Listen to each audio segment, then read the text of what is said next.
Welcome to the first video of this school year. I'm experimenting with the music, so if it goes up and down a little bit, that's just me, so you can hear me. I've made a lot of these videos over the summer. Not sure which one I would show first, so you may hear other videos that say welcome to a first video. This is quick, and it just talks about setting up your notebook. If you're watching this, it should be the night of your first class with me. You've come to class, I've gone over what we're going to do in class, I've introduced myself to you, we've introduced ourselves, and now you have this notebook to set up for me. So tonight, we're going to talk about setting up your ISN. I expect this to be done when I see you in class on either Thursday or Friday. You'll always have objectives on the front page or the title slide.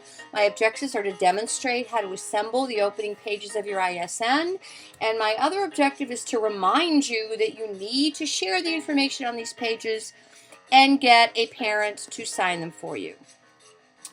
The front page is when you open up the hardcover of your notebook. The very first page you see is your cover page or your front page. And I want the information that you can see in the video on there. Grade 8 Language Arts, my name, your name, I'm sorry, I put Mrs. B because it's my notebook.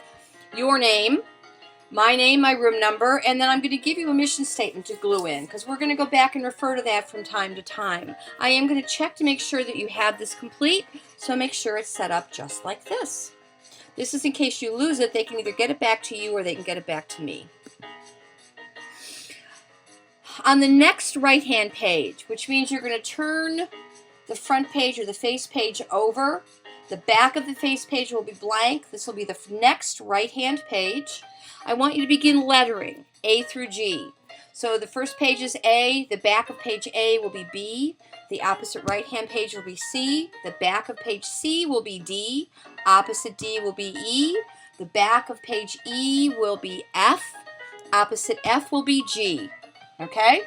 So you're going to number lowercase letters A through G. Then on page A, I would like you to create a table of contents grid, just like you see. You're going to use the red margin page as one column. You're going to leave a wider column in the middle, and then you're going to make another margin column on the outside. Label the first one page number, the wider copy topic, and the middle column date. You can create this grid on the first 2 or 3 pages if you like, but you need to at least have the first page done when I see you in class. Pages 1 and 2 of your ISN. Now notice I'm going to numbers, not letters. So on the back of page G, that should be a left-hand page when you turn the page. Begin numbering it 1. You can put your numbers wherever you feel like putting your numbers. Upper left-hand corner of the pages, bottom middle. I usually number mine bottom middle, but that's up to you. I want you to number the first pages 1 through 15. Page 1 is a left-hand page, the back of page G. Page 2 is a right-hand page. Page 3 is a left-hand page, the back of page 2, page 4, and so on.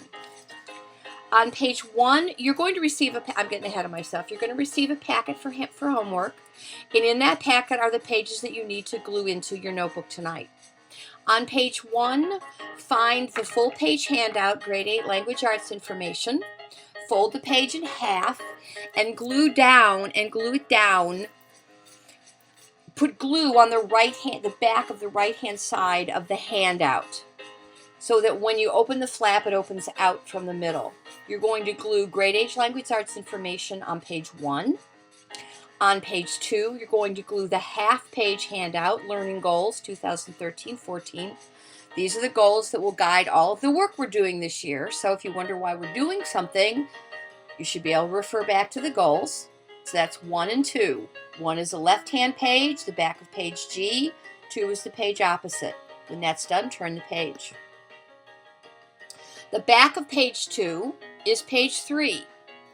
On page 3, glue in the half-page handout grading policies. Make sure you show this to your parents and get it signed. On page 4, glue in the half-page handout absent and late work procedures. This also needs to be signed for homework. Page 5 is another half-page handout. It's my class library procedures. Page 5 should be a left-hand page. These procedures also need to be signed. No one is going to be allowed to check books out of my library until you get these first 4 pages signed by a parent. Finishing up, make sure you add what you've glued in to your table of contents on the front of the notebook. Make sure that you've read all the handouts and made notes of any questions you might have to ask in class tomorrow.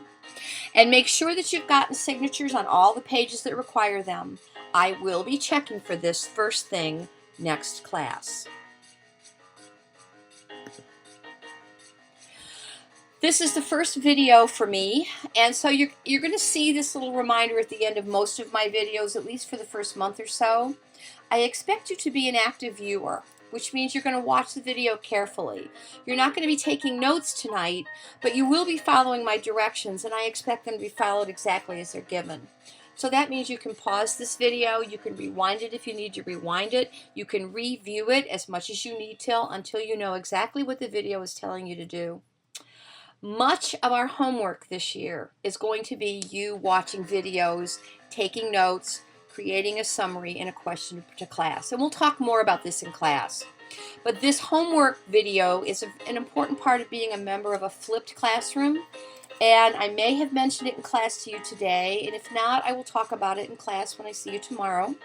But basically what a flipped classroom means is you watch most of the lecturing on video at home. You take your notes at your own pace at home, and then that way, what we actually have to do in class is the work of the readers and writers, and I get more time to work with you one-on-one. We actually get to read and write in class, not just sit and take notes. Another really good thing about being in a flipped classroom is that I promise to limit my videos to 15 minutes or less, always. So I don't think you've ever had a teacher who promised that you won't ever have to sit through more than 15 minutes of notes. And that's a promise I make. So watch the video, get your notebooks organized and ready to go, and I will see you in school tomorrow.